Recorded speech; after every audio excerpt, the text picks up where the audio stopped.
Hello అందరికీ, ఇదొక routine cooking video. మా ఇంటికి వాళ్ళ చుట్టాలు వస్తున్నారు. సో నేను చాలా నాన్ వెజ్ ఐటమ్స్ చేశాను. అవన్నీ ఎలా చేసుకున్నాను, టైం ఎలా మేనేజ్ చేసుకున్నాను, 1.5 అవర్లో నా కుకింగ్ని ఎలా ఫినిష్ చేసుకున్నాను అన్న దానిపైన ఈ వీడియో ఉంటుంది. వెల్కమ్ టు మై ఛానల్ సిడ్నీలో సౌజీ. దిస్ ఈజ్ సౌజీ. ఫస్ట్ అయితే నేను ఇక్కడ మటన్ గ్రేవీ కర్రీ చేసుకుంటున్నాను. కుక్కర్ పెట్టుకొని అందులో పోపు వేసుకొని మ్యారినేట్ చేసిన మటన్ వేసుకొని దాన్ని పక్కన ఉంచుకున్నాను. అది మగ్గేలోపు నూనెలో నేను ఇక్కడ కీరా అంటే మనం కుకుంబర్ అంటాం కదా, క్యారెట్ రైతా చేసుకుంటూ ఉన్నాను. సో అవంతా తురిమేసుకొని ఒక పెరుగు బకెట్లోకి ట్రాన్స్ఫర్ చేసేసుకుంటున్నాను. ఈలోపు మటన్లో ఒకసారి చెక్ చేసుకుంటూ ఉన్నాను. హ్యాండీగా ఉండడం కోసం నేను కరివేపాకు, కొత్తిమీర, పుదీనాలు కడిగి ఒక ప్లేట్లోకి తీసుకుంటూ ఉన్నాను. అవంతా అయిన తర్వాత రైస్ కోసం క్యారెట్, ఆనియన్, టమాటో తరిగి పక్కన పెట్టుకున్నాను. ఈలోపు మటన్లో నుంచి వాటర్ అంతా బయటకు వచ్చేసింది. ఓకే, ఇంకా క్యాప్ పెట్టే టైం వచ్చేసిందని నాకు ఏ గ్రేవీ కన్సిస్టెన్సీ కావాలో అంత వాటర్ యాడ్ చేసుకొని పైనుంచి మటన్ మసాలా వేసుకొని మూత పెట్టేసుకున్నాను. వాళ్ళకు ఒక చిన్న బుడ్డ పాప ఉంది. ఇవన్నీ ఒకవేళ తినలేకపోతే అని వైట్ రైస్ కోసం ఒక గ్లాస్ తీసుకున్నాను. తర్వాత పాప కోసం రసం పెడుతున్నాను, టమాటో రసం. ఇది Rayalaseema special. If you want recipe comment, ఖచ్చితంగా నేను రెసిపీని పోస్ట్ చేయడానికి ట్రై చేస్తాను. సో టమాటాలన్నీ తరిగి తీసుకున్న తర్వాత వాటిని రసం పోపు వేసుకుంటూ ఉన్నాను. ఇక్కడ ఈ పోపులో టమాటాలన్నీ మగ్గిన తర్వాత ఎనిపేసుకోవటమే. ఈ టమాటాలన్నీ మగ్గేలోపు మనం ఇంకొక పని చూసుకుందాం.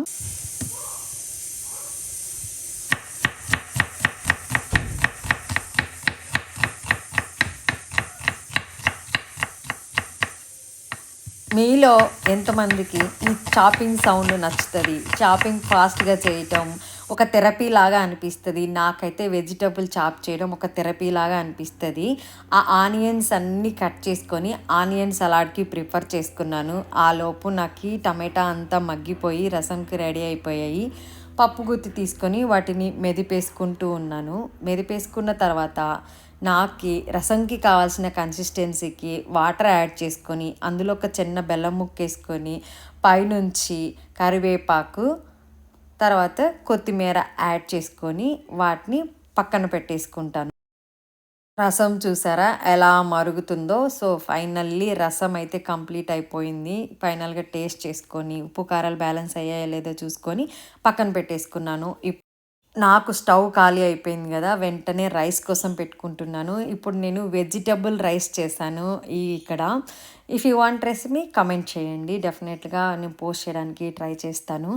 ఇది లాంగ్ బ్యాక్ తీసిన వీడియో. సో నా దగ్గర వీడియోస్ ఉంటే డెఫినెట్గా నేను పోస్ట్ చేయడానికి ట్రై చేస్తాను. సో వెజిటబుల్ రైస్ కోసం పోపు వేసుకొని రైస్ వేసుకుంటున్నాను. ఆ రైస్ని ఆ పోపులో 2 to 3 మినిట్స్ అయితే బాగా మగ్గిస్తాను, ఆ మసాలా అంతా రైస్కి పట్టేలాగా.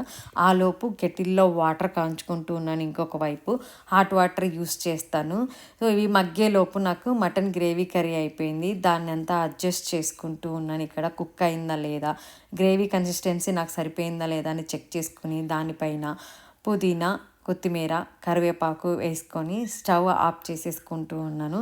ఆలోపు నాకు బియ్యం మగ్గిపోయాయి. అందులో కూడా వాటర్ యాడ్ చేసేసుకొని అది కూడా పక్కన పెట్టేసుకొని ఇంకొక వైపుగా నేను వైట్ రైస్ కుక్ చేసుకుంటూ ఉన్నాను. సో ఈ వైట్ రైస్ కూడా కుక్ అయిపోయిన తర్వాత మళ్ళీ రైస్ వైపు వెళ్తున్నాను నేను. అది ఎలా ఉంటే ఏంటి, సరిగ్గా కుక్ అవుతుందా, 4 వైపులా మండుతుందా లేదా అనేసి చాలా టెన్షన్ ఉంటుంది. కొత్త వాళ్ళు ఎవరైనా ఇంటికి వచ్చి నేను కుక్ చేస్తున్నానంటే, దట్టు నేను అంత గుడ్ నాన్ వెజ్ కుక్ని కాను అని నా ఫీలింగ్. ఎందుకంటే బై బర్త్ నాకు నాన్ వెజ్ కుక్ చేయటం రాదు. ఇన్ మిడిల్ నేర్చుకున్నాను మా పిల్లల కోసం కాబట్టి. ఇక్కడైతే నేను ఓవెన్లో ఒక సిల్వర్ ర్యాప్ వేసేసుకొని లెగ్ పీస్లు అన్నీ అరేంజ్ చేసుకుంటూ ఉన్నాను. ఇవి ఓవెన్లో గ్రిల్ చేస్తాం కదా, వాటి కోసం పెడుతూ ఉన్నాను. ఇక్కడ అంతా అరేంజ్ చేసుకుంటూ ఉన్నాను. మా ఆయన చూడండి, ఏ పని చేయడు, నాకు ఏ హెల్ప్ చేయడు. అన్నీ ఎవరైనా ఇంటికి వస్తున్నారంటే ఒకటికి 10 వండమని చెప్తాడు. దాని పేషెన్స్ ఏంటో, అది ఎంత వండుతుందో ఏమో, దాన్ని ఒకసారి మాట్లాడదాం, డిస్కస్ చేద్దాము, డెసిషన్ తీసుకుందాము అనేది ఏముండదు. సో ఫైనల్లీ ఓవెన్లో 180 డిగ్రీస్ వద్ద 1 అవర్ పెట్టేసి ఇక్కడ పాన్లో ఆయిల్ వేసుకుంటున్నాను. ఎందుకు అనుకుంటున్నారు? ఫిష్ ఫ్రై చేస్తున్నాను. ఓయమ్మ, ఇంకా ఫిష్లు కూడా ఉన్నాయా అనుకుంటున్నారా? ఉన్నాయండి. సో ఫిష్ ఫ్రై స్టార్ట్ చేసేసాను అనమాట. అన్నీ ఒకదానికొకటి ఇలా మంచిగా పెట్టేసుకొని ఫ్రై చేసేసుకుంటూ ఉన్నాను.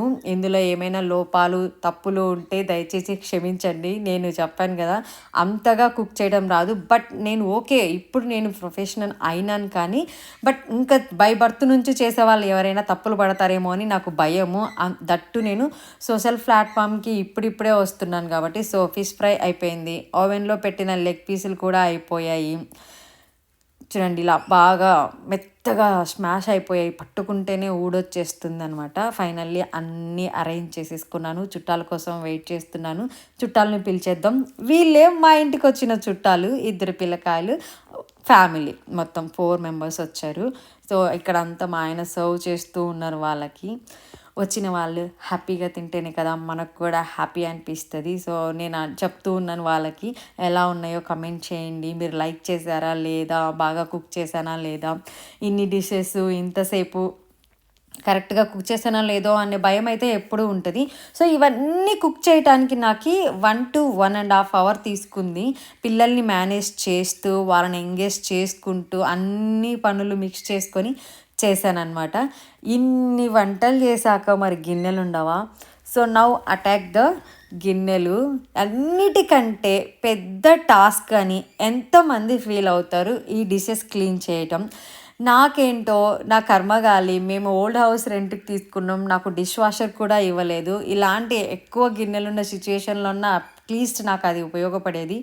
సో డిష్ వాషర్ కూడా లేదు. నా చేతులతో వండేసి తోమేసి ఇప్పుడు పక్కన పెట్టేసుకోవటమే.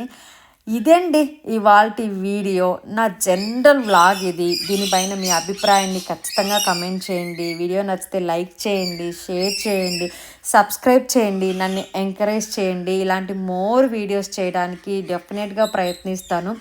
ఇంకా నేను అంత ఫుల్ ఫ్లెడ్జ్డ్గా ప్రో అవ్వలేదు. బట్ లైఫ్ అంటేనే అంతే కదా, స్లోగా నేర్చుకుంటూ ఉండడం. సో ఎవ్రీ డే లెర్నింగ్, నాకు ఎవ్రీ డే నేర్చుకుంటాను తప్పకుండా.